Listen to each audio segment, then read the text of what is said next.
చూసినావా? నీ డబ్బులా? నీది నాది ఏంది? మన డబ్బులు కదా అనాలి. లేదు చూడలా. రిషు, అది నా బాటిల్లో నీళ్ళు తాగొద్దు. ఏంది దాన్ని నీది నాది అనుకుంటా? పెళ్ళైనాక నీది నాది అని సపరేట్ గా ఏం లేదు. మన డబ్బులు, మన బాటిల్, మన ల్యాప్టాప్, మన టీవీ అనాలి. పో.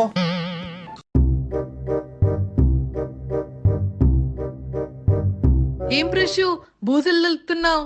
మన ఇంట్లో పని మనమే చేసుకోవాలి కదక్క. ఎంతైనా జెంటిల్మెన్ రా నువ్వు. రిషు, మన పావడా ఉండాల చూసినావా? అదే రిషు, మన లంగా ఉండాల చూసావా? మన లంగానా? నేను మళ్ళీ వస్తానులే.